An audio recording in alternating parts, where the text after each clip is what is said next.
As pessoas que ficam doentes não são curadas quando oram por falta de fé.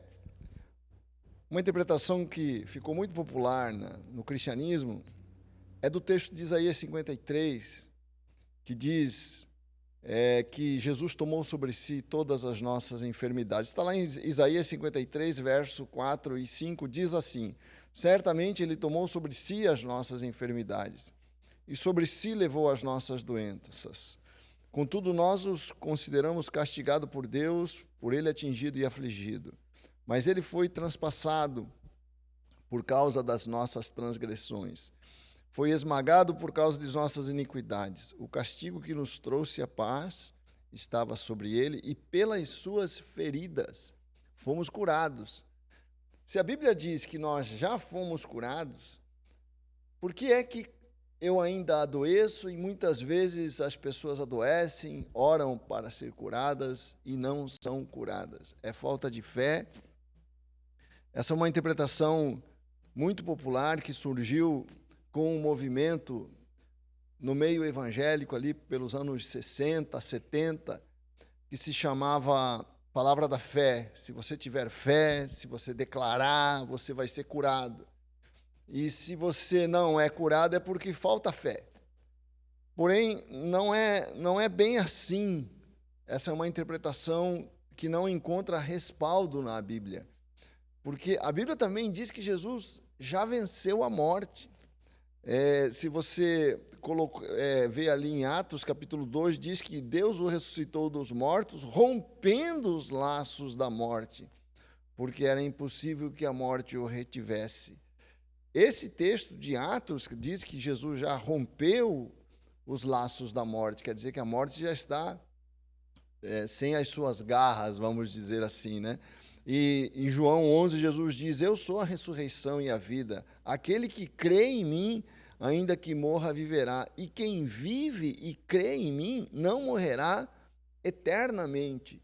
Você crê nisso? Mas a gente sabe que a gente ainda morre.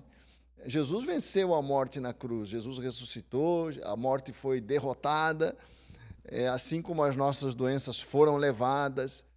Mas isso ainda não se consumou plenamente. A vitória do Senhor já é efetiva, mas não está plenamente consumada na realidade das coisas hoje. Na verdade, nós ainda adoecemos, nós ainda morremos. Isso não significa que nós não temos fé, mas significa que existe uma tensão na realidade em relação ao que o Senhor já conquistou por nós na sua obra realizada na cruz e na sua ressurreição. Com a cruz, nossos pecados foram levados, nosso homem antigo morreu, nossas enfermidades foram levadas, mas essa realidade da plenitude do reino de Deus ainda não se consumou plenamente. Nós já temos a vida eterna, mas ainda não plenamente consumada. Nós já temos a saúde perfeita, mas ainda não plenamente consumada. Tem um autor que diz que nós vivemos uma tensão entre o agora já e o ainda não.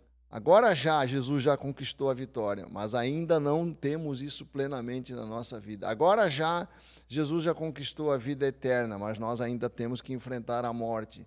Agora já, Jesus já conquistou a plena redenção que nós precisamos, mas essa redenção ainda não se operou de forma plena em nosso corpo físico.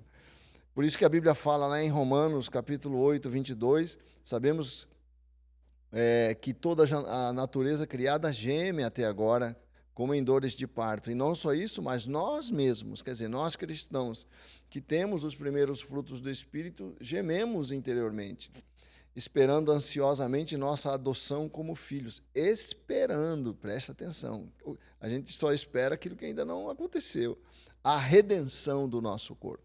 Nós esperamos ainda a plena redenção do nosso corpo. E aí diz no verso 25, pois nessa esperança fomos salvos, mas a esperança que se vê não é esperança. Quem espera por aquilo que está vendo? Mas se esperamos o que ainda não vemos, aguardamos pacientemente.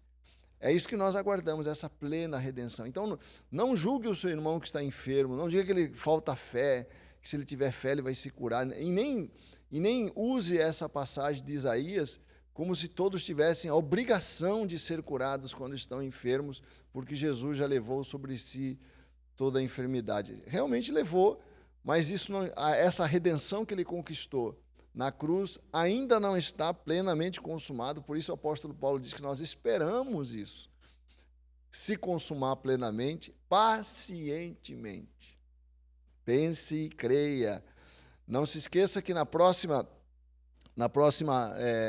edição do Pense e Creia, nós teremos mais uma pergunta a ser respondida.